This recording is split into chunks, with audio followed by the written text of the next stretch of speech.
Okay, we'll start this meeting, call to order. I'd like to start with Pledge of Allegiance, please. I pledge allegiance to the flag of the United States of America and to the republic for which stands one nation, under God, indivisible, with liberty and justice for all. Adequate notice of this meeting was advertised in Asbury Park Press and the Beacon on January 11th, 2024, and as amended on October 3rd, 2024, by posting the notice in the Forked River and Linoco Harbor post offices, and by filing a copy of the notice with the Lacey Township Clerk as required by the Open Public Meeting Act. Roll call, please. Mr. Bell? Here. Mrs. Armato? Here. Mr. Conity? Here. Mrs. Walker? She's right outside. She's here. Mr. Armato? Here. Mrs. Claus? Here. Mr. Peters? Present. All right, we're going to go into private session. Be it resolved that an executive session be convened for the purpose of discussing confidential student matters, including but not limited to harassment, intimidation, and bullying, confidential legal matters, including but not limited to the current caseload, and confidential personnel matters.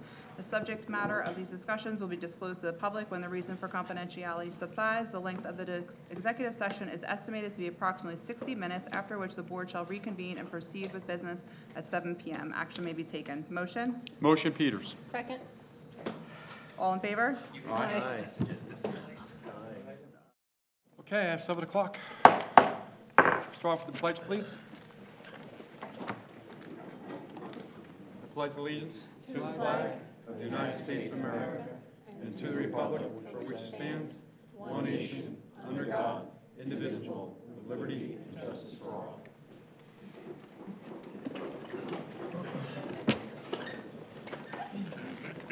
What's that? Yeah, give me 1 second. We're going to start off with student representative comments. Please.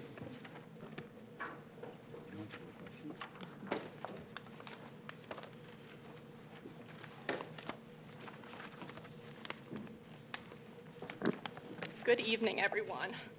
So SGA met on October 2nd. The juniors are currently planning a Thanksgiving-themed volleyball fundraiser, which is set to take place on November 22nd from 5 to 8 p.m., and more details will be announced soon.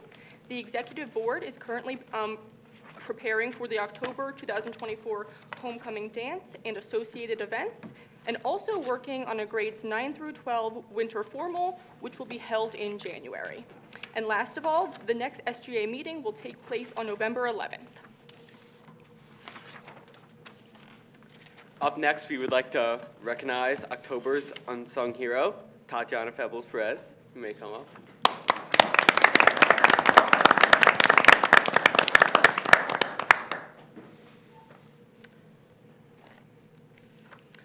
For the month of October, the Student Government Association of Lacey Township High School would like to recognize Tatiana Febles-Perez as unsung hero. Tatiana is an exceptional student and a valued member of our school. She's a member of the STEM Academy and takes numerous challenging honors and AP classes throughout the year.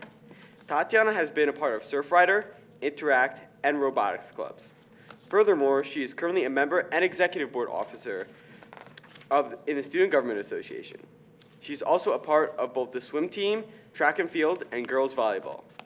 Additionally, Tatiana is the junior drum major for the LTHS Marching Lions and is a member of both concert band and jazz band. Outside of school, she seasonally plays in the Toms River Multi-Generational Orchestra and has played in the South Jersey Orchestra as well. Tatiana is an extremely talented student who always works her hardest in everything she does, despite her incredibly busy schedule. For these reasons, Tatiana Febles-Perez has been selected as October's unsung hero.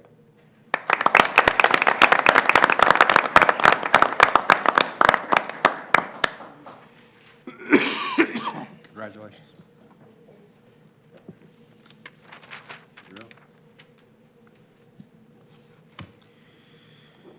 Next, we're going to do report of the superintendent, please. Thank you, Board President Peters. Thank you, Kayla and Eric. I just want to point out, too, that we've had student representatives on our board for probably over 25 years, if not longer. We were one of the first districts to do so. Before and, it was required. Yeah, before it was required. So thank you for coming, as always. We do appreciate it to hear from our student body. The school year is off and running, academics, sports, clubs. I know the student body, you guys look forward to homecoming this weekend. So that's always a big event that everybody really enjoys. Tonight's focus will be our annual October Student Achievement Presentation. Our district supervisors are here to discuss the assessments that were administered in the 23-24 school year. We'll see ELA and math and science scores through grades 3 to 9. We'll also see high school SAT and AP scores discussed.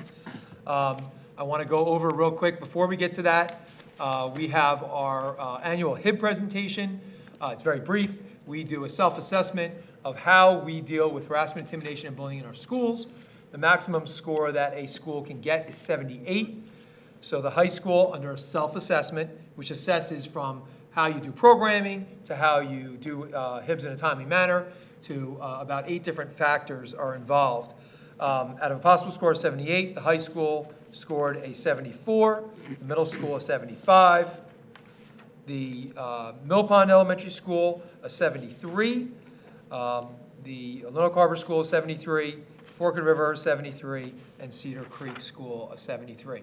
So this is part of an annual reporting procedure. I'm required to do so. So I will post these grades and their associated details on our website.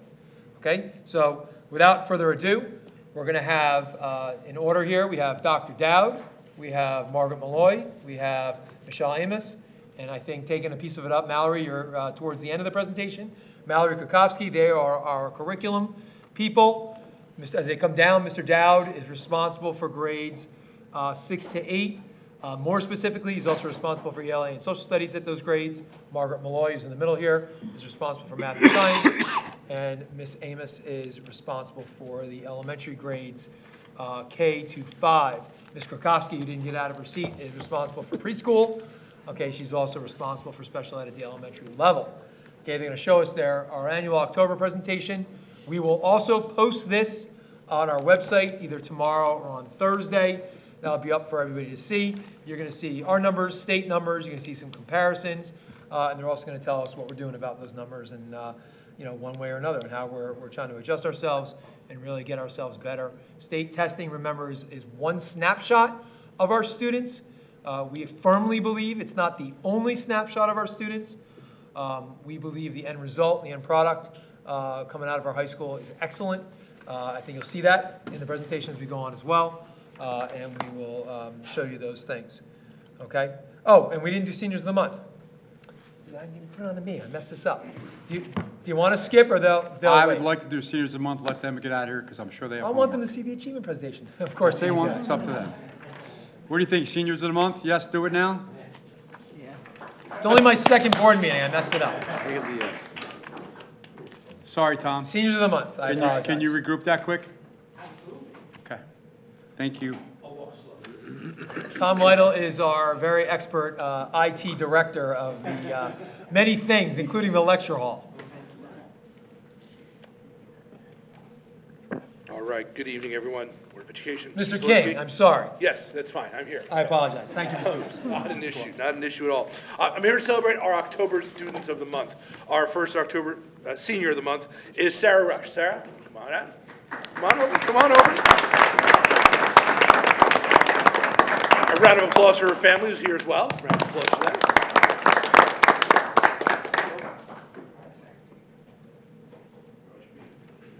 Hi, I'm Sarah Rush, and I'm proud to be named October Senior of the Month. Sarah Rush, congratulations on being named the October Senior of the Month. At the high school, I'm a member of the jazz band. I play tenor saxophone, and I really enjoy being a part of that. And I'm also a member of the National Honor Society. Sarah, when thinking of you and why you're so deserving of this honor of being named Senior of the Month, there's a lot of things that come to my mind. For instance, your drive, your focus, your will to want to be the best at what you do, and all the time you spend practicing to be the best at everything that you want to do. Outside of the high school, I spend most of my time playing soccer. I really enjoy that. I play for 2 different teams, and other than that, I spend most of my time studying and preparing for my classes. Sarah, when thinking about experience with you, or just in general, all I can think of is jazz band and watching you grow as a soloist through the years. we would give you the opportunity to solo, and you would take it and you would run with it, and you would keep refining it and keep working on it until it was absolutely the way that you wanted it. My favorite memory at the high school would be at a jazz band festival at Toms River North when I won the judge's favorite solo. Sarah, just want to wish you the best of luck on the rest of your school year and in your future. I know you're going to be successful. My future plans are to hopefully get accepted to Rowan University to work in the music industry.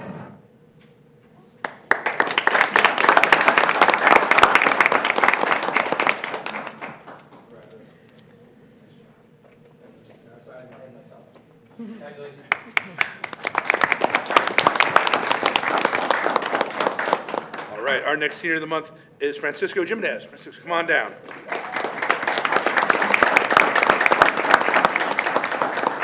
Before we go over his Senior of the Month award, which is certainly deserved, he is also a commended National Merit Scholar. Oh. Yep. Round of applause for that. For those of you who aren't sure, being named a commended National Merit Scholar means that Francisco is one of 34,000 students who placed in the top 50,000 of all students who took the PSAT last year. For reference, 1.5 million students took the test. So he's in the top 50,000 of 1.5 million. Wow.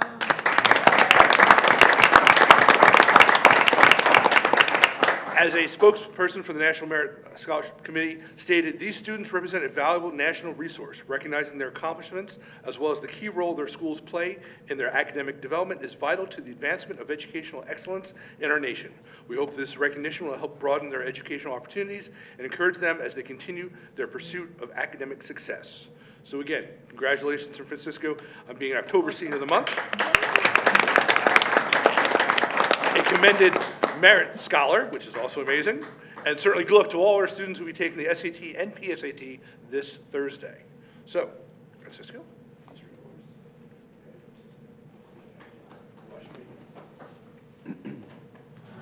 I'm Francisco Jimenez, and I'm proud to be named October's Senior of the Month at Lacey Township High School. Frankie, congratulations on Senior of the Month. I cannot think of a student more deserving. I know you're probably humbled by this honor because you don't work hard for the recognition, you work hard for the results. Some things I do at LTHS are the STEM Academy, the robotics program, and I also participate in the fishing club, NHS, and track. Frankie, every project you've worked on over these 4 years in the STEM Academy has been filled with dedication and hard work. Every project you went beyond. The amount of effort you put into your academics outside of school doesn't go unnoticed. Your desire to understand and the effort you put into your schoolwork is awesome. You're not just book smart, you're truly work to understand and apply all your knowledge. Some of my favorite memories at this school are the out-of-state competitions that we do for some of the projects, like Lego Robotics and Underwater Sea Perch. We don't always win, but it's pretty fun. From the first day you introduced yourself to me as a freshman, I knew from the start you're going to be a standout in the STEM Academy. Your maturity, always being present in your learning, and your just awareness has made you a leader among your peers. Outside of school, I like to watch movies, read comics, and mainly hang out with my friends and play things like D&D. Frankie, I know your future is uncertain, but there's definitely a college out there that doesn't know how lucky they're going to be when you commit. Regardless of where you attend, your success will continue and you'll leave your mark. After high school, I plan to pursue a degree in engineering and then go into the field of prosthetics.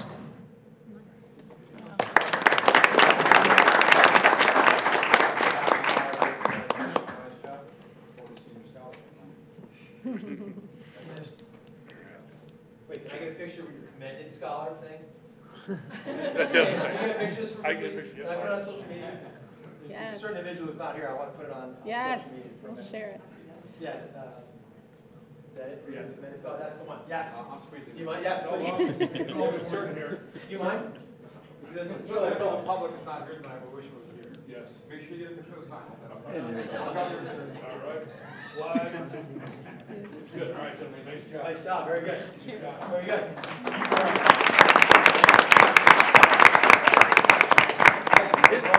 Yeah. His family's in attendance as well, so please a round of applause for them coming out this evening. All right, nice job, everyone. And that concludes my I presentation. just want to stress, jazz band, right?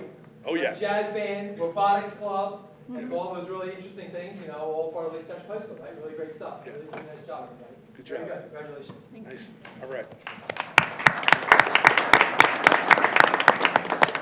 Parents and students, if you would like to leave now, I suggest do it now. We have a very interesting meeting. I know you want to stay. Oh, this is the best part coming up. What are you saying about our presentation? Okay. So this is, as Mr. Zielinski said, this is the Student Achievement Report that we do every year in October. It encompasses standardized testing, but we also talk about some of the assessments that we give locally. And along those lines, we are focused on our tiered systems of support and really individualizing instruction. And so a lot of these local assessments drive the individualized instruction that we provide for our students. Once we have the opportunity to measure their strengths and their weaknesses in areas that we can help them to grow. NWEA is something that is probably the assessment that our students have been taking the longest, because the state has changed the name of their assessment multiple times and the way they measure things multiple times. NWEA is really our opportunity to celebrate individual student growth, because the test itself is self-leveling, and so it moves to the point where the students are ready to learn, and we get a measure of the things that they understand and what they don't, and we can use that to drive instruction. This talks a little bit about what the MAP is. We're giving it, the measures of academic progress are given in grades K through 8 3 times a year. We give it to them.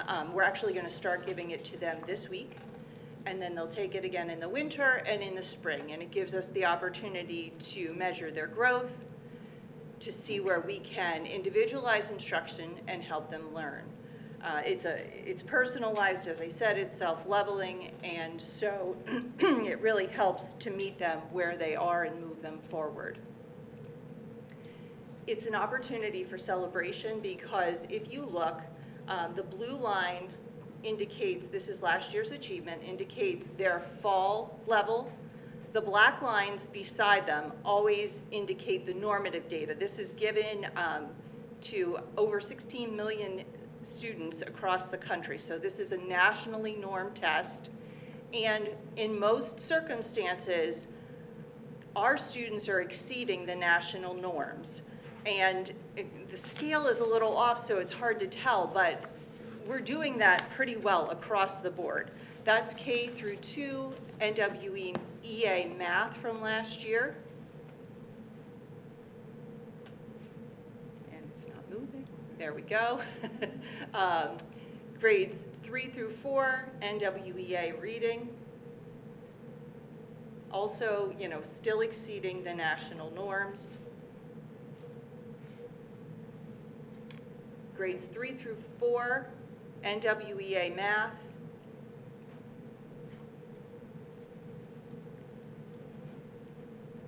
Fifth and sixth grade, we're hanging right in there with the national norms. It's a little bit closer in those grades. Same thing with math. Sixth grade math, though, we're really starting to see that jump above the national norms in the spring of last year. And then in 7th and 8th grade reading,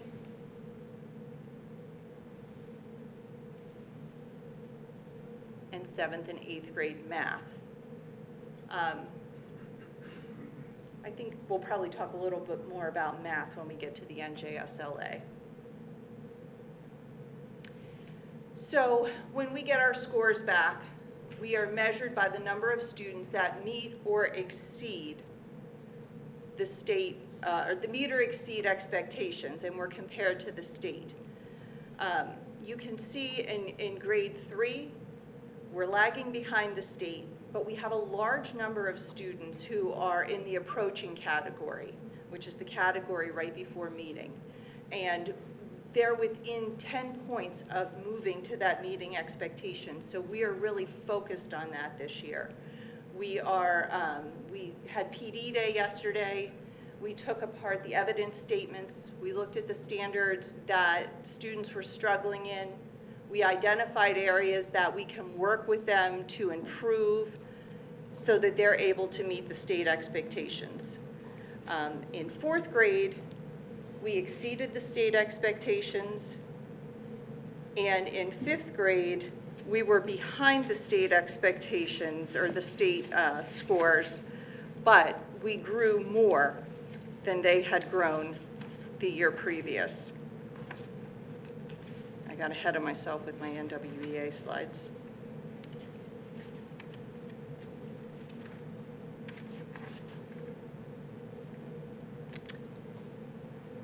NJSLA, grades 3, 4, and 5 subgroups. For us to report on a subgroup, there has to be 20 students or more in that subgroup. And so we have to identify those students and how many of them met or exceeded expectations. We don't have any state comparisons here because they don't share that with us. So we only know how our students did. If we're looking at NJSLA math scores for grades 3, 4, and 5, grade 4 scores are above the state average, and the state in grade 5 only grew by 0.2%, while our students grew by 4.1% last year. Again, we have a large number in that approaching category that we're looking to move to the meeting or exceeding category. If I look at the math subgroups, again, 20 or more students identifies a subgroup, so that's why in grades 3 and 4, we didn't have 20 or more students with a 504, so we did not identify how many students met or exceeded the expectations.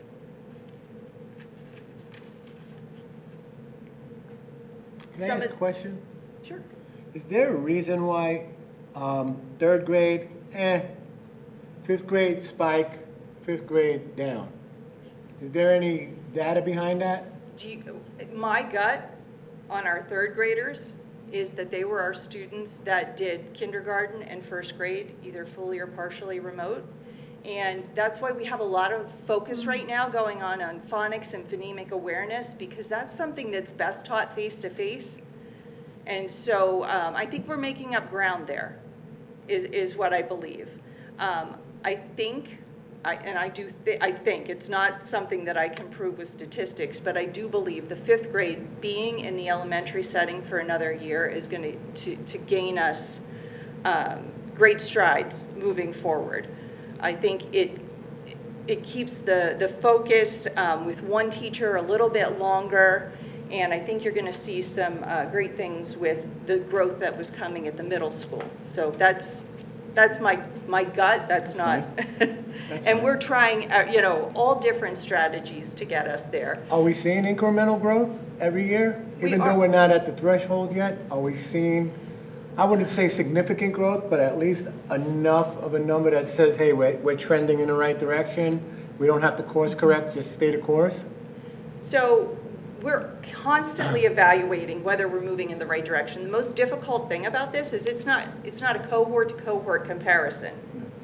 It's last year's third graders compared to this year's third graders. So we really are trying to pick apart our curriculum to see if there are, like when we looked at those evidence statements, then we compare those to our curriculum and we say, is there a standard that they're consistently not scoring well on, that we're not heavily enough focused on in our curriculum? And we're trying to adjust that. We're doing the tiered system of support, where you identify the needs of the majority of the students, and then you give them a dose of intervention. Then tier 2, we're going to give them a smaller group, maybe 15% of our students that are deficient in a certain area. They're going to get that intervention plus the tier 1 intervention. And then the bottom 5% that are really struggling, we're going to try and give them intensive intervention along with the tier 2 intervention and the tier 1 intervention, so that hopefully we help bridge these gaps and get them to where they need to be. And that's somewhat new. This is the start of our third year of the tiered system of support, and really trying to focus our resources carefully. And thank you. Third grade, that's the first time they've done a test on the computer, correct? Yes, that's a great point, Mrs. That must Walker. have some kind of, okay.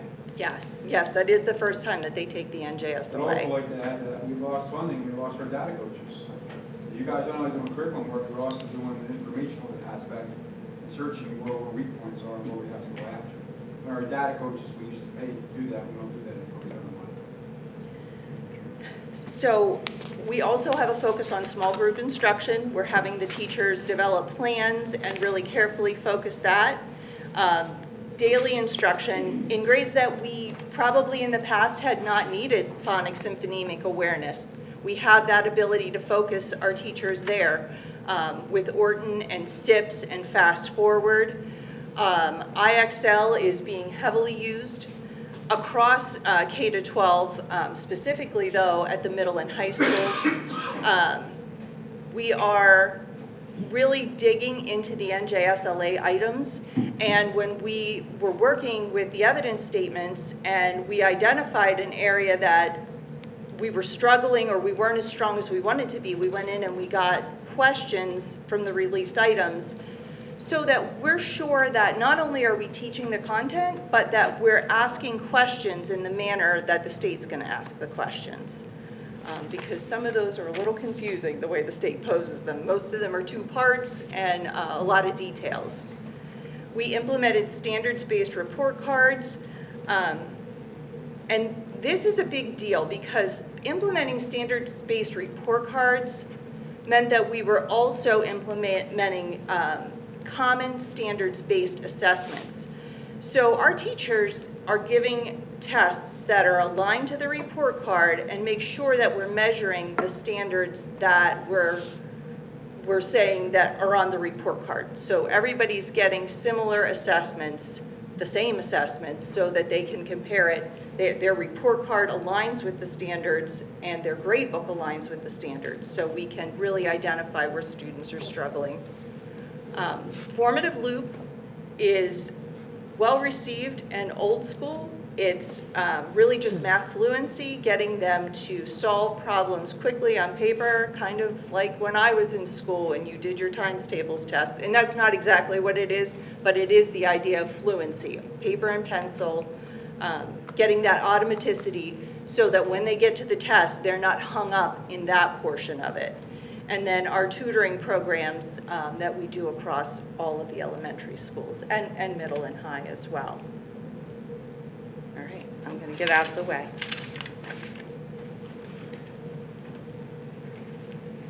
Good evening, everyone. So with grades 6, 7, and 8 for ELA, our NJSLA scores, we can see that some grades are closer to the state average than others. I think there are some important things to highlight here as we talk about each of these grades. Grade 6 in particular, while our percentage of students who met or exceeded expectations is at 42.2, that grade actually saw a year-to-year growth of almost 7%. And I think that that is actually really great growth. And so that, two different sixth grade groups, our most recent sixth grade group last year did better 7% wise. And I think that that has something to do with getting the sixth grade in the middle school, more cohesive instruction, more cohesive PLCs. Our seventh grade students, that cohort that moved from sixth grade into seventh grade, they grew 16.1% in their proficiency. That's tremendous. And so while, we always want our scores to at least be at the state percentage, we would be remiss if we didn't celebrate that achievement and that growth. We can't meet or exceed the state average without having growth. So these are very encouraging numbers for us. The state cohort of students for that same group only grew 5.9%. And so we see our students, especially in that group, moving up much more rapidly than the rest of the state. Obviously for 8th grade, we want to continue to close that gap. And I'm going to talk about some measures that we're taking in grades 6 through 12, in ELA in particular, in order to address these concerns. Here are our subgroup scores for grades 6, 7, and 8.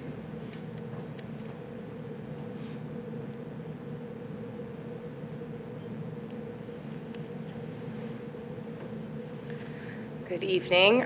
So you'll see in grades 6, 7, and 8, we are also slightly below the state. However, looking at year-to-year growth, we do have some things to celebrate in these middle grades. So our 6th grade year-to-year saw actually a 6.9% growth. And it's worth noting, too, that the state only saw a 1.9% growth. So what that means is that we are closing that gap between how our students are performing versus the state. Something else worth noting is kind of to echo what Ms. Amos said. We do have a large percentage of our students in that approaching category, which is right below the meeting category.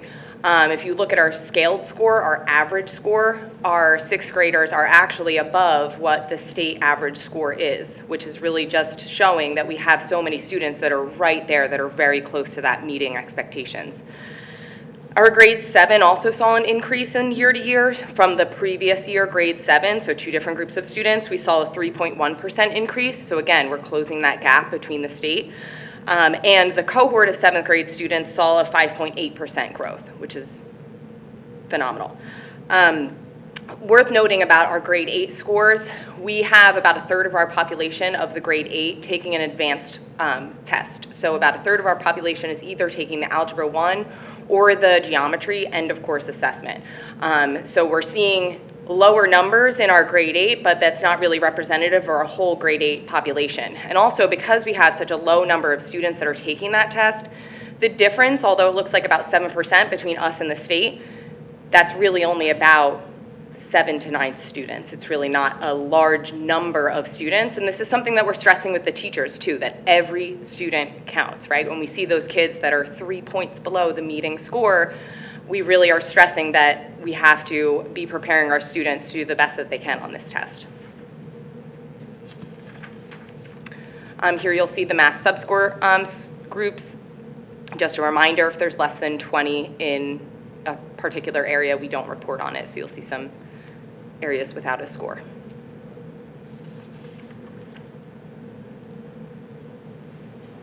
Some of the interventions that we're doing at the 6 through 8 level, in every class we're implementing small group instruction. Student conferencing is incorporated into every instructional block, and small group instruction allows us to implement that tiered system of supports that was mentioned earlier, where students are really getting instruction that is targeted to where they are currently. We've implemented a WIN period, which stands for What I Need, with targeted instruction from not only the classroom teachers, but also interventionists, again, to provide that tiered system of support. We have common planning time implemented in our schedule. Our principal worked hard to make sure that our 6th grade, our 7th grade, and our 8th grade teachers all have a period off together so that they have common planning time. We're infusing NJSLA digital release items in instructions. Those release items were test questions, and there's not a lot of change. If you look at the 2017 questions and the 2021 questions, they're very similar. So we feel confident that if we expose students to more of the items, our students will be better prepared for the test as well. We are using IXL. It's a great resource to target skills, to personalize support for students in math, science, ELA, and social studies at the middle school. We've enhanced our data collection. We're using the IXL real-time diagnostic, which gives us really great feedback on how students are doing. That feedback is updated week to week. So it's really great when we're talking about getting information on our students prior to taking a big end of course assessment. We're also implementing common unit assessments that are standards aligned. We have instructional data coaches for math, science, and ELA.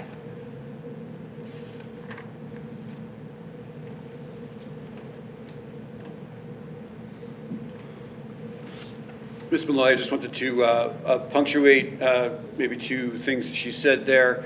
So with our 6th grade, 7th and 8th grade scores in ELA, with the gap that we have between our percentage of meeting or exceeding at Lacey and the state, the scores of students who range were just below the cut score, so the cut score is 750 for the NJSLA. We have students ranging from 740 to 749, so they're just below that cut score. Those students make up that gap. Again, so this targeted approach, Ms. Malloy said every student counts, right? Of course every student counts, but really kind of like when we focus on this assessment in particular as an aim to show our academic achievement, That is absolutely a factor last year and this year as we continue to go forward. I'd also like to say, too, for our students in 8th grade who are taking higher level math for Algebra 1 and geometry, we have just about the highest population in the county. Maybe there might be 2 other schools in our county that have more students taking Algebra 1 or geometry in 8th grade than we do. So we have quite a few students. It's also something to be very proud of. I'd really like to celebrate grade 9 ELA. We can see here that the district's meeting and exceeding is at 52.5% and the state's at 58%. This is misleading to our growth and also the effort that went into this. I think it's important to recognize that this is the highest level of percentage achievement that we've had in 9th grade since we've been state testing since 2015. It's also important to note that Lacey Township grew this cohort of students, year to year, grew 17.7%. That's a lot of students. The state only grew 6%. And so we're outpacing the state in a lot of areas. We obviously want to capitalize that and keep that momentum going. One of the things to think about is that this 5% is really only about 15 students. We have 38 students who are in the range of making up that gap.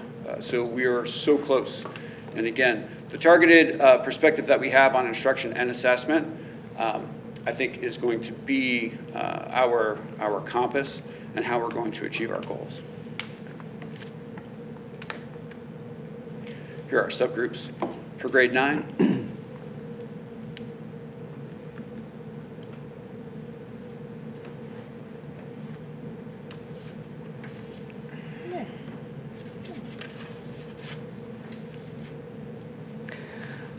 So here are our Algebra 1 scores. This encompasses our 9th grade students and our 8th grade and 7th grade students who are taking the Algebra 1 NJSLA.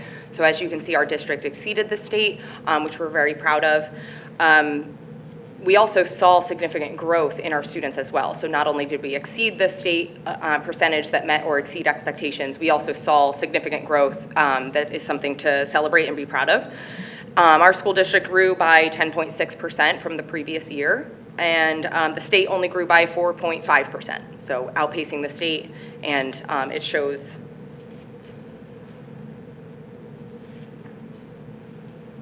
These are our Algebra 1 subscores.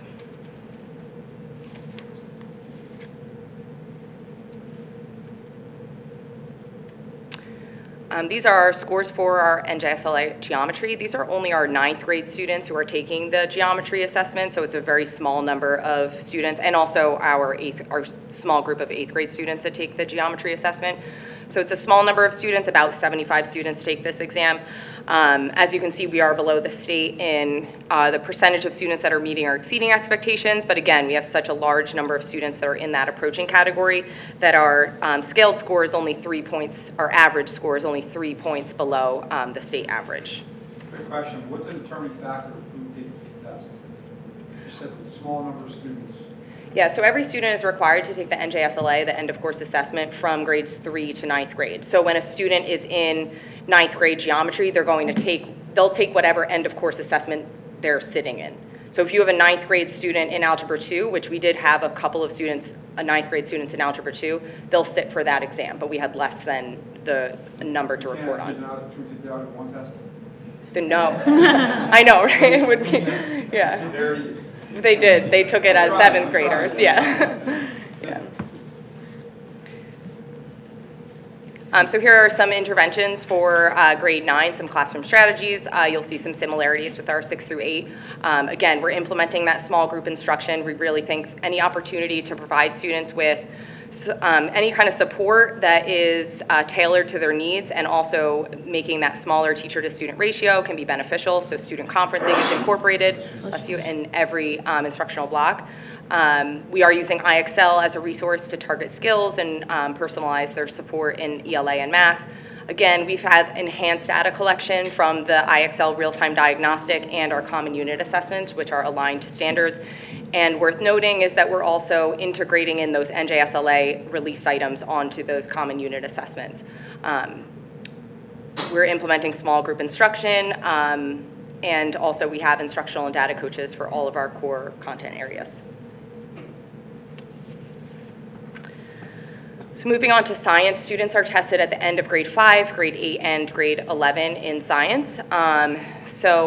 As you'll see, in grade 5, the state was at 27.6%, the district was at 15.9%. The grade 5 scores from last year improved by 3.5 percentage points, and the state only grew by 0.8 percentage points. So making gains in a small way.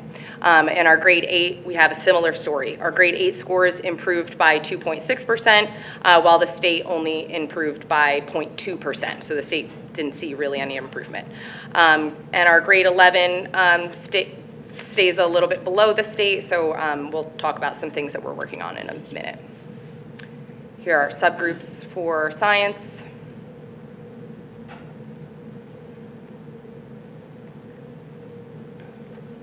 So some of our interventions in science are similar, but then also you'll see some differences from math. We are reviewing the NJSLA released science items as well, and making sure that our students have exposure to those types of items. Something new that we are starting is administering the NWA in science in grades 3 through 8. So we have always administered in math and ELA, but this year we are also implementing the science test. So that should give our teachers really good data in the fall, the winter, and the spring, to be able to analyze where our students are at and see how they're growing. We're increasing the vertical articulation among grades 6 through 8 and 9 through 12 science teachers. So we'll take advantage of some of our professional development days and also some of our after-school PLC meetings to make sure that we're connecting those teachers and talking about, just the commonalities and the challenges that we have with our students at the middle school level and the high school level. We're revising all of our unit assessments, and we're implementing common assessments to make sure that they're standards aligned and that they're at a level of rigor that is aligned with the test. And we also have instructional data coaches in science at grades 6 through 8 and at grades 9 through 12.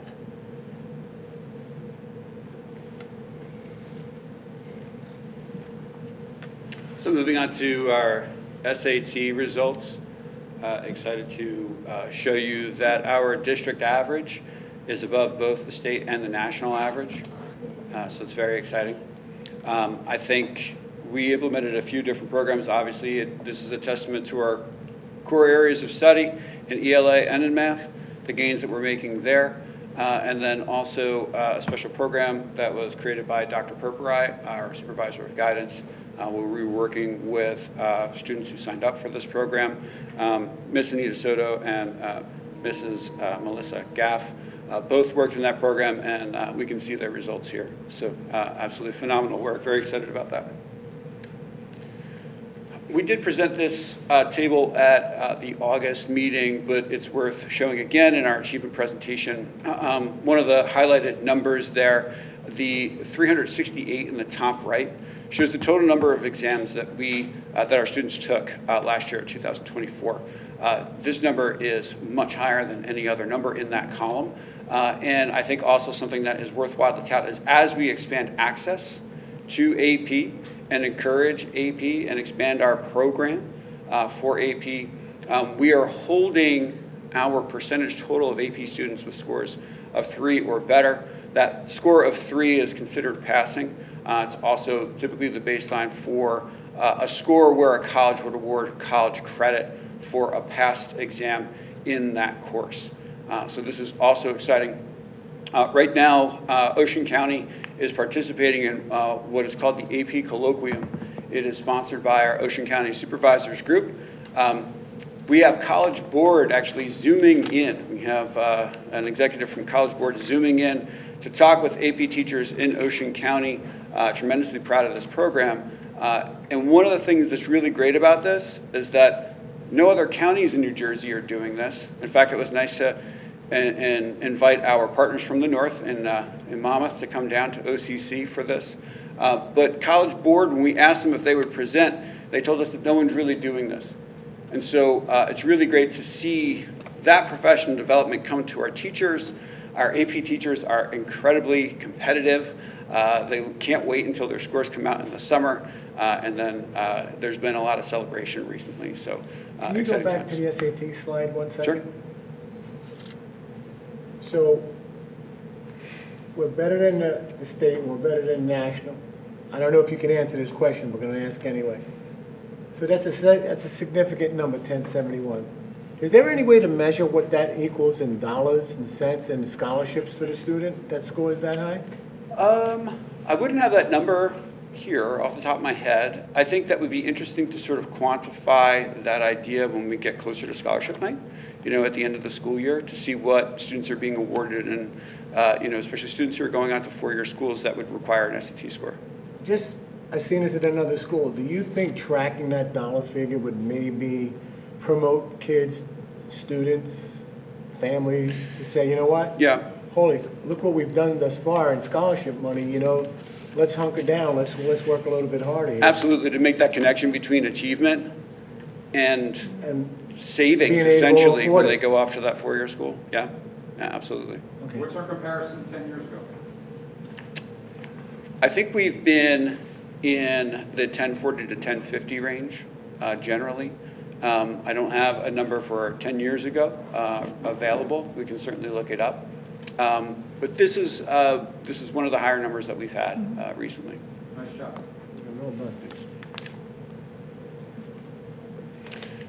And then lastly, we have our graduation rate. We have several years here. It's exciting to look at 2024. Our bars up there, I don't know if visually really kind of do us justice, so I have the numbers here for you.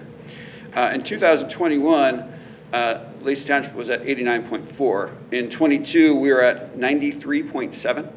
In 2023, we were at 94.1. And in 2024, we are at 97% graduation rate.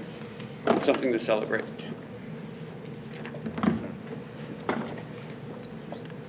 Here we have our percentage of students who graduated last year for their post-graduation plans.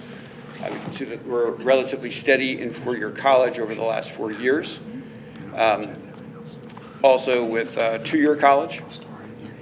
And then in a second, we'll talk about our college academy.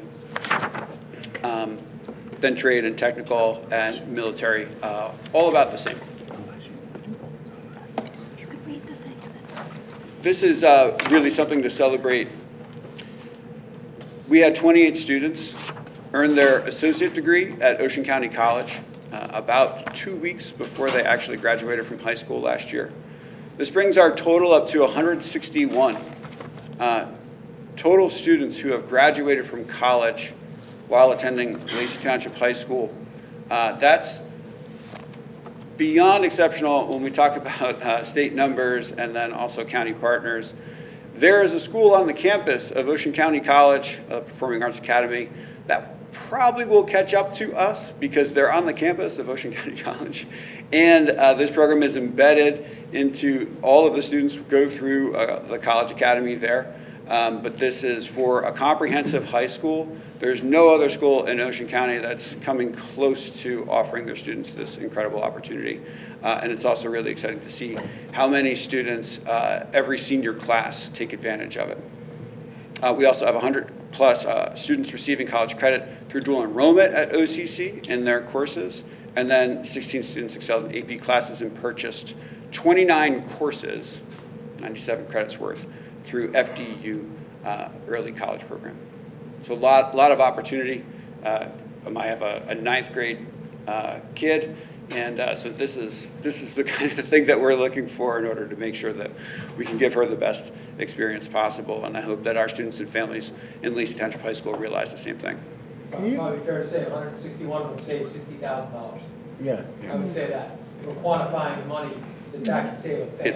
It's incredible. It's incredible amount of Yeah. money. Just about, for all the tuition, is about $6,000 for a college degree. We bus them there? We do. We bus them there? Yes. Well, they take most of their classes here, but they have integration on campus. Right. Yeah, there's a good mix. Most of them is here, huh? Right. Most of them are here. I'm sorry, I don't understand the last bullet, the part where it says purchase 29 courses, 97 credits through the Fairleigh Dickinson. Can you So explain the Fairleigh that? Dickinson program, we've had it for about 10 years now. Yeah, but what do you mean by purchase? Our professors are duly endorsed by Fairleigh Dickinson University. They go through a process with them. So if they take the AP class with our instructor, and then they sign up with Fairleigh Dickinson, and they get a certain score on the AP exam, they qualify to have Fairleigh Dickinson University credits when they leave. So about 16 students last year took advantage of it, purchased those 29 courses. So they like it because they like the university tag to it. Okay, so it's slightly different than their associate's degree. These are kids who are not in the associate's program, and then they take those university credits and they have specific goals to be on. And it doesn't matter what campus, Florham Park, or...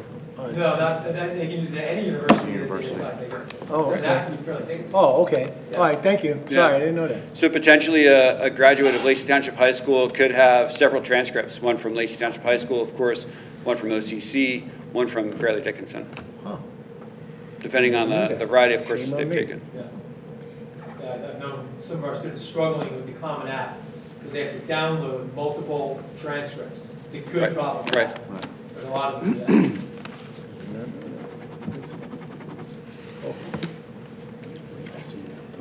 Where's the magnifying glass for this one? Okay, last but not least, this is the dynamic learning maps. This is an alternate proficiency assessment that's given to our most significantly cognitively delayed students. It's approximately only 1% of our population. We are slightly over the 1%. This includes both students that attend our district and also students that we send to out-of-district placements. They do go into our count. These are primarily our students that are either in our multiply disabled class. They may have some medical disabilities that don't allow them to participate in the NJSLA. It's also our autistic population that may be nonverbal. So those are, but they will participate in the DLM for every grade level that their age is taking. So they also take it 3 through 8, and then they'll take it once while they are in high school. The DLM is it's really run by the teacher. So the teacher will sit one-on-one with the student, and it's decided by a student needs profile that teacher that works with them on a daily basis submits that information through the DLM system, and that determines where the child will start the test, and then it self-assesses them and will change the level based on their responses. It's not necessarily used on a state report card, but the information is used for us to determine individualized instruction. DLM has achievement levels similar to the NJSLA. Students can be emerging, approaching, at target, and advanced understanding. This is important for us because taking the DLM is not determined based on your program. It is an individualized assessment that will be determined through your IEP. So as we look at the scores, if we see that students are advanced or even at their target level, they may be at a place where they're ready to participate in the NJSLA. If the student has any type of exposure to gen ed curriculum, not necessarily do they need to master that curriculum, but if they are exposed to the curriculum, they are not eligible to participate in the DLM. So any student that goes out for inclusion opportunities, anything of that like, they would not be eligible for the DLM. The DLM does test in English language arts, math, and science. So this is a snippet. There's so few students that take this test. It's 1% of the population of the tested population. So it's not the overall district population. It's just based on the grade levels that take the assessment. So you're talking anywhere between 25 and 30 students in the district that will participate in this assessment. So as you can see, the students that are emerging, these are probably your more delayed students. We do have a lot of students that are approaching. And you can see any students that are at the advanced level, these would be the students that, while their placement may not change, we may want to consider them participating in the NWEA or the NJSLA moving forward. So we can't give too much information. There's so few students that if we broke it down anymore, it might give away too much student information. So. Good. That's it. Thank you. All right, thank you. Concludes the report. Public comment. An audience member wishing to make public comment will raise his or her hand when called upon, state their name, address, affiliation, or intention to make a statement. Council will address the board president. Comments to be made on one issue at a time, commonly limited to 5 minutes. No audience member will be recognized twice until all who have wished to comment have been recognized. This portion of the meeting is for public comments only and will only be no questions answered. The purpose of this board meeting is to perform our business in public. Everyone is entitled to a public comment. If there is a question for the board, there is established chain of command to follow. Anyone for public comment? Yes, sir.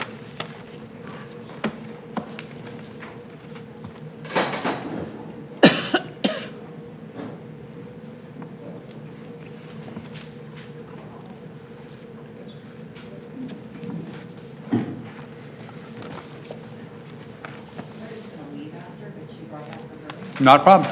It's all good. Did you win today? Yeah. Good. Yeah. Yes.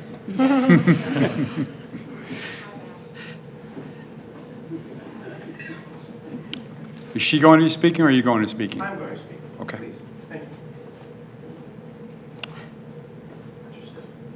I figured I would speak real fast and we'd head out. Yeah, no problem. All I ask is just speak your name and address, not her name, please. Absolutely. Thank you.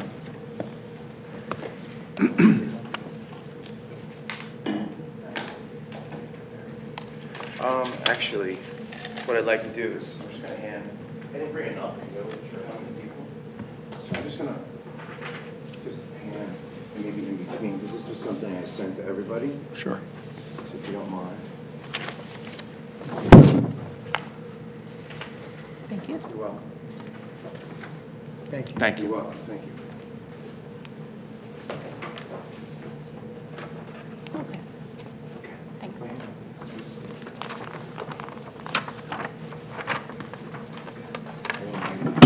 My notes.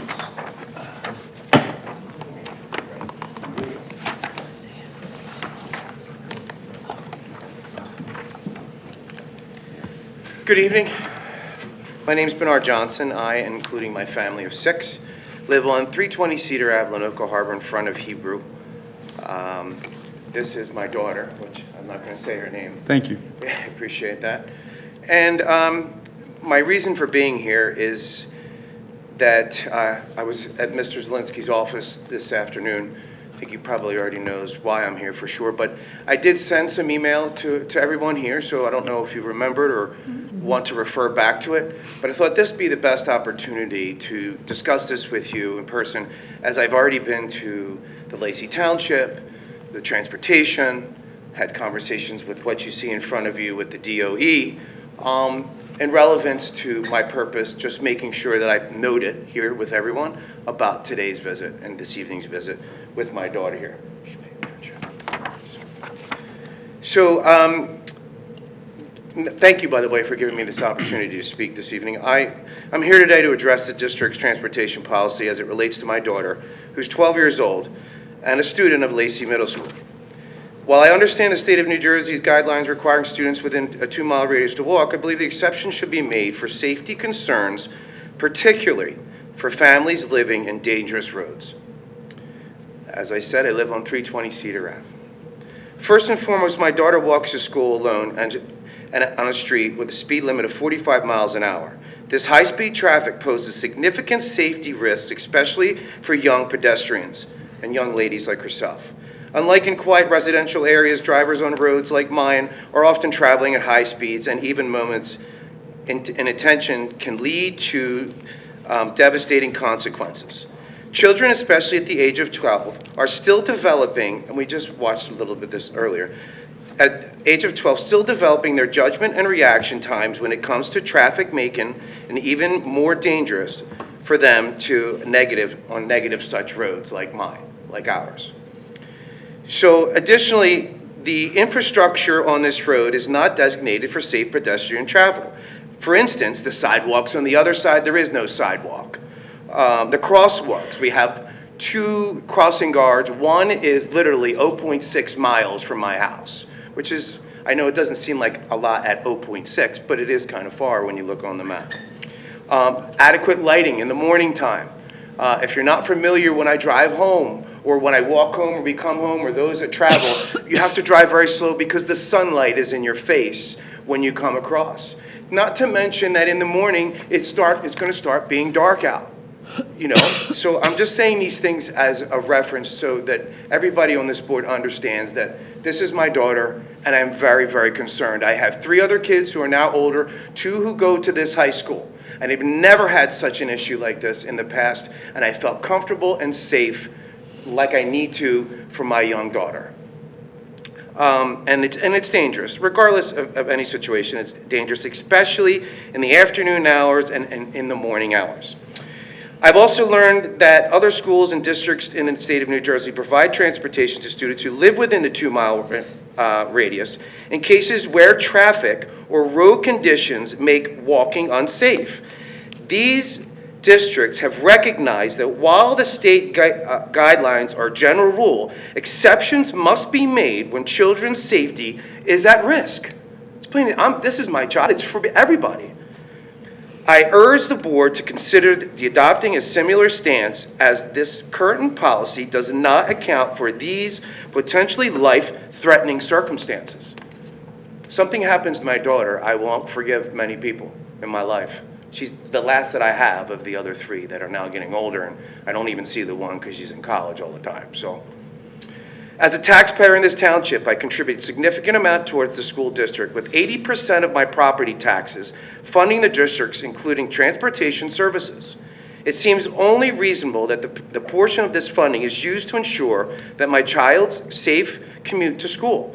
While in a 2-mile radius may apply, generally the dangerous conditions on my street present a valid exception where transportation should be provided. I just need some sort of call to action with this board, please. In conclusion, I ask that the board is to consider the specific circumstances of my case and the others like mine with high-speed roads and the lack of infrastructure make walking to school dangerous. By providing transportation for students in this situation, you are not just following the rule, but ensuring the safety of all well-being of all students. And I ask you, of this board, would you feel confident if your 12-year-old daughter was walking 1.8 miles at 36 minutes a day to school with what she's wearing? You're looking at what she's wearing, would have to go to school in. I have 2 seconds, if you don't mind, please. Sure. With a field hockey bag, stick bag, and a lunchbox, especially with the changes to the weather, has become more difficult to manage the speed limit of 45. And it will only add that this walking distance, pending weather conditions and time changes, that her school work will suffer, and so will her education. Please tell me, as a board member, that you can do what's right in your conscience about the safety of my child like I would yours. Thank you for your time, and I appreciate you listening. Thank you for your comment.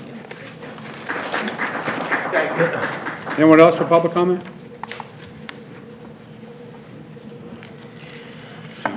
Next, we'll move to board committee reports. Ms. Claus? Okay. Ms. Claus? Yep, we had our Ms. meeting. Claus? Mine? No, go ahead. Okay. Yep, I'll start with mine, actually. Thank We had our finance meeting at 4:15, October 7th. It was myself, Mr. Armato, Mr. Conity, Mr. Zelinski, and Ms. Hornsby. We had a synergistics update. Mr. Jeffries, Ms. Leaders, and Mr. Romano led a discussion on the status of the synergistics program in the district. The program has exceeded all costs for the year in savings as of July. All savings have been from August through December, will all be profit now for the district. Pre-K project update. Ms. Ornsby led a discussion on the status of the pre-K project of Mill Pond. The project is mostly complete with a few minor tasks to be completed. Referendum. Ms. Ornsby led a discussion on the next steps for the referendum. Discussion followed. New truck. Ms. Ornsby led a discussion for the need of a new truck for the facilities department. Discussion followed, and the truck will be subject of the resolution on the October agenda. Policy find update. Ms. Ornsby led a discussion on the committee on the status of the policy find contract. The company is still working to find coverage for the district. High school server. Ms. Ornsby led a discussion on the server purchase. Discussion followed. The server will be subject on the resolution this month. Solar. Ms. Ornsby led the discussion on an estimate to fix an inverter that is down on Mill Pond School. Discussion followed. 2025-26 budget calendar. We started to briefly talk about the budget. We're going to get in more detail coming soon. Interlocal service agreement, the trust program. Ms. Ornsby led a discussion on the agreement with the town for funds for our trust program. The agreement will be subject to the resolution this month. Grant update, Ms. Ormsby led a discussion on the current grants we've received. Food services, equipment grant. Ms. Ormsby led a discussion on the equipment grant that the district will be applying for. The grant will be subject of a resolution in October's agenda. Curriculum, October school performance report. Mr. Zelinski led a discussion on the school performance report that will be in the subject of the presentation this month. We just heard it. Human resources, an assistant principal search. Mr. Zelinski led the discussion of the high school super assistant principal search. We have so many applicants that we can't appoint someone until November. Superintendent search, Ms. Ormsby led the updated the committee on the superintendent search. Security, bike thefts at the high school. Mr. Zelinski updated the committee on the bike thefts at the high school. Just a reminder, please tell your kids to lock their bikes. They keep going missing, so it's important that they lock them up. Technology, Google class action suit. Ms. Ormsby updated the committee on the lawsuit sent to the district. Transportation, bus aids. Ms. Ormsby led the discussion on an issue with losing bus aids to our own paraprofessionals due to the low hourly rate. The committee agreed to increase their rate from minimum wage $15.13 to $17 an hour.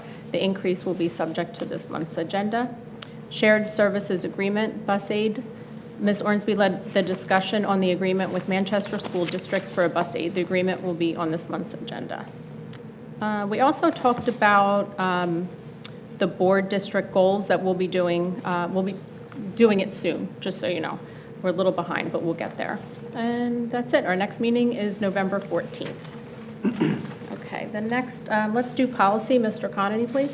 Had a meeting on Wednesday the 9th, where for myself, Mr. Bell, and President Peters, along with Mr. Zelinski. Had an update on the cell phone policy, and we're waiting on the alert, hopefully the end of this month, beginning of next, for the official policy. Talked about the job descriptions that we'll be talking about or voting on tonight for the head custodian, the assistant head, and the assistant to the educational facilities.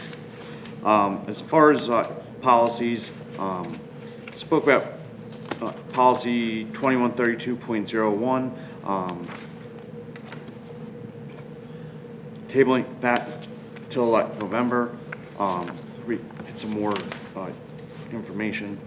Policy 5332, which is the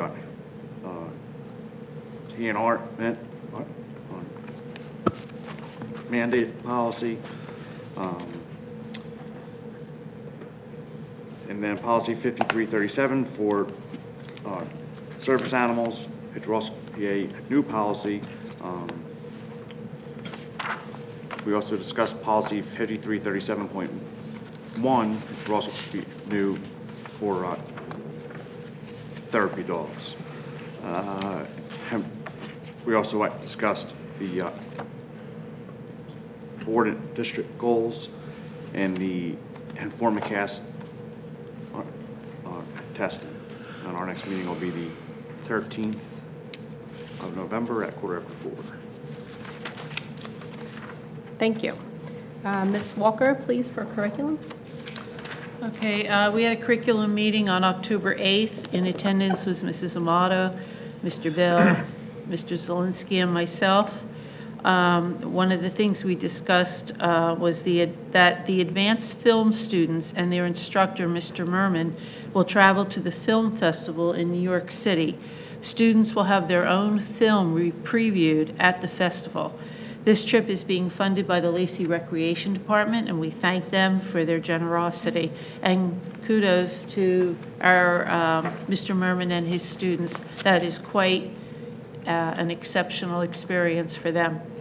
Also, out-of-state field trip includes a trip to New York City for the special needs classes at the middle school. And this trip is being generously funded by the Lacey Elks Special Needs Committee. So again, thank you to the Elks for their donation.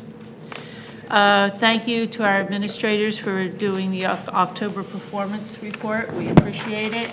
It was very thorough and informative. Thank you.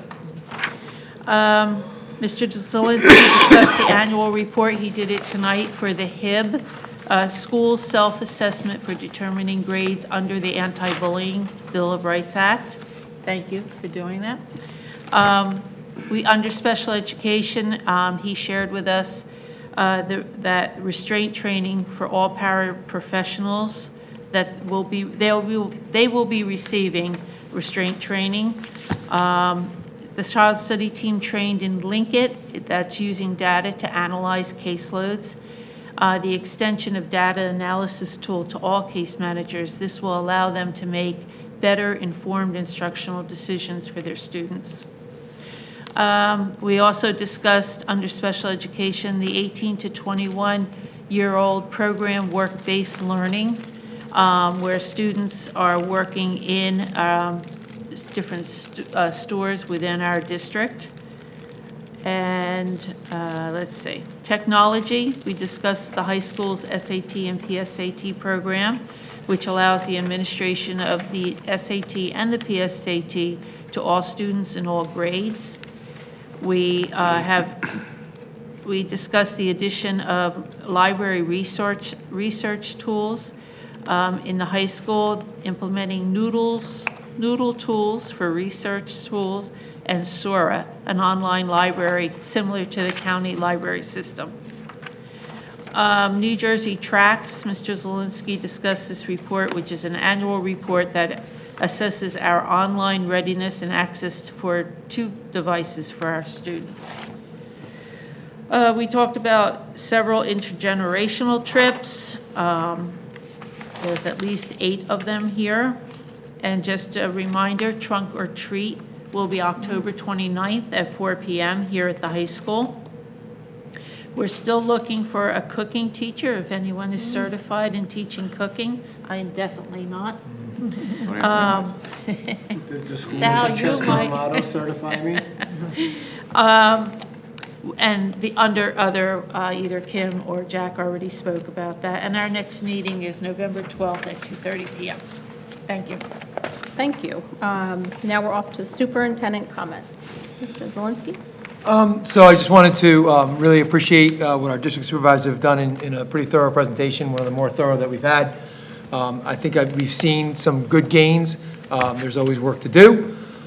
There's lots to be done. I think we have a good focus on it. Our PD day yesterday with all of our professionals was spent largely working on test scores, largely looking at how we're going to get better. And again, I just want to stress that it's only one measure of our students. I think the results that we're seeing in lots of areas are showing that we do a great job, and I think that our kids get a good bang for their buck here in Lacey, so to speak. So those are really my concluding comments. I look forward to the October events, homecoming and trunk or treat and Halloween to some extent.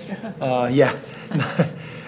Just a side note is that teachers don't really love Halloween because there's lots of candy involved. But just everybody be safe and have a good October, and we'll see you in November. Thank you. Thank you. Okay. Thank you, Vice President Claus. Thank you. Okay, let's move to board member comments. Mr. Bell, would you like to start?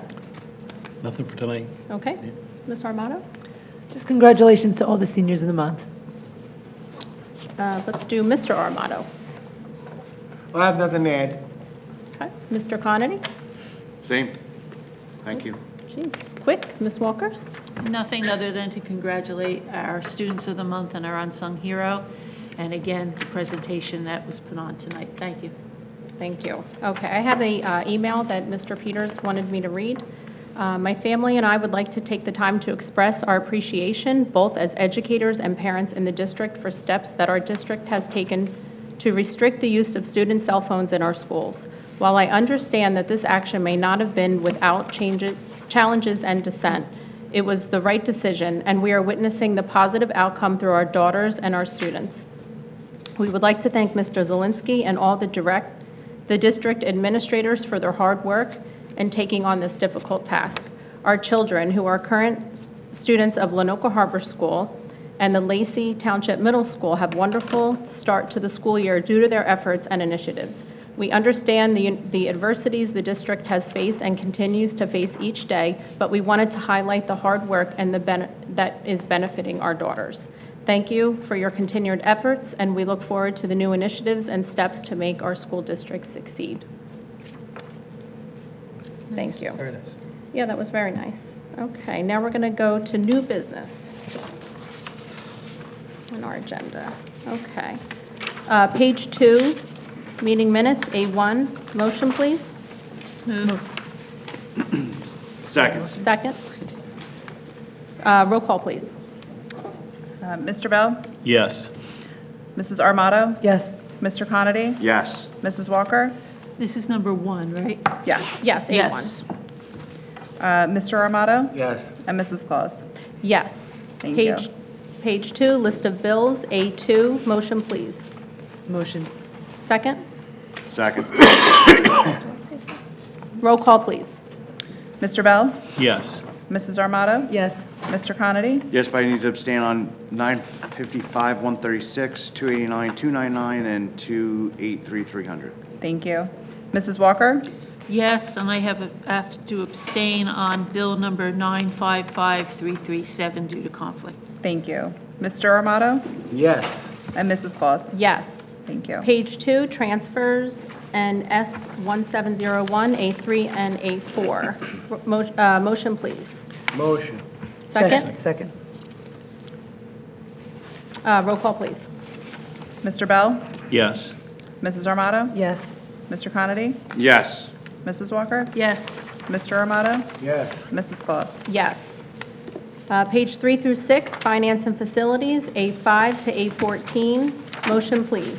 Move. Can we have a discussion on number 11? Yes. So we advertised for the naming rights, Right. and no one put in, so we're putting it in again. We're Right. trying again. Another. At some point and at a later date, we'll do another RFP for naming rights. How we- No, I'm sorry, Jack. No, that's right. So changing the criteria, Yes. I guess, to Yes. hopefully enhance more or Correct. entice? Yes. Okay. Is this a process where we are outwardly approaching possible? I did that in this one, yes. Yeah, are we allowed to, I know as board members, we're not allowed to, but can we have help from players, students, coaches to go out and solicit? No, We're not? this is a formal RFP process. Okay, that's right.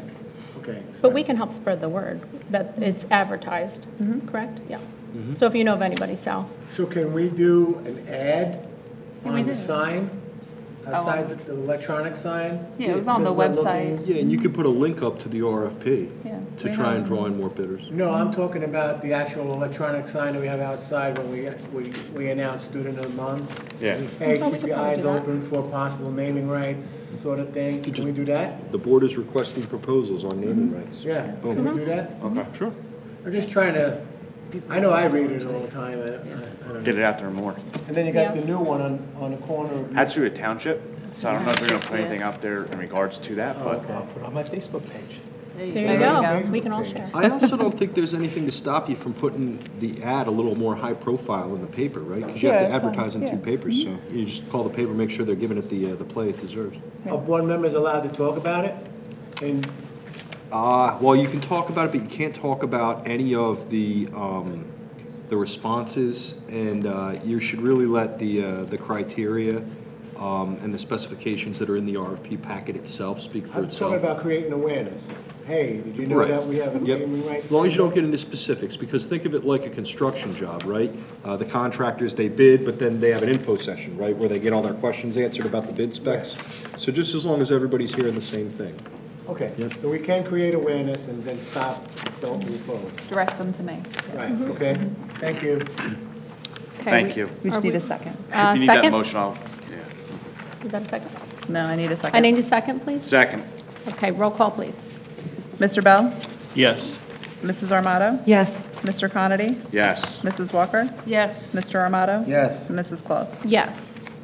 Okay, now we're page 7 and 8, transportation and student tuition, A15 to A22. Motion, please. Motion. Second. Okay. Roll call, please.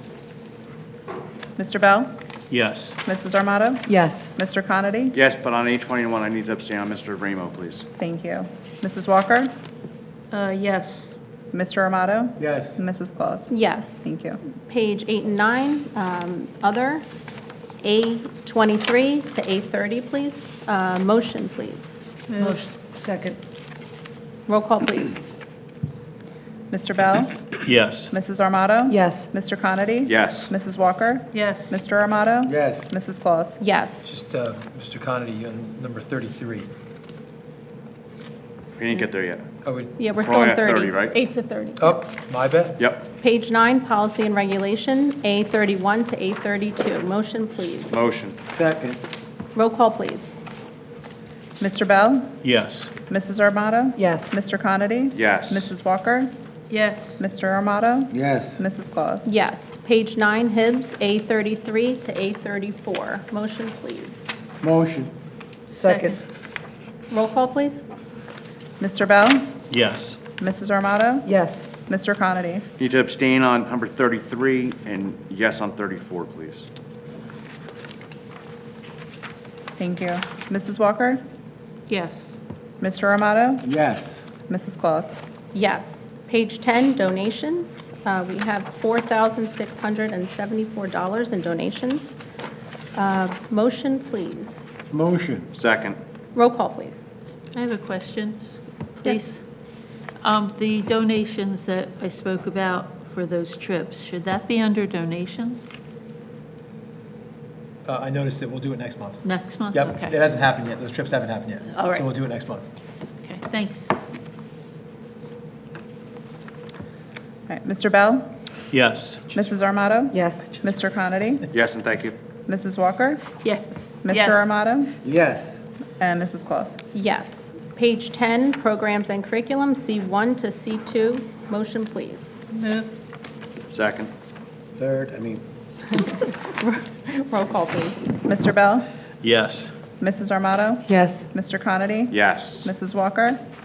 Yes. Mr. Armato? Yes. And Mrs. Claus? Yes. Page 11, professional days and workshops and travel. Motion, please. Motion. Second. Roll call, please.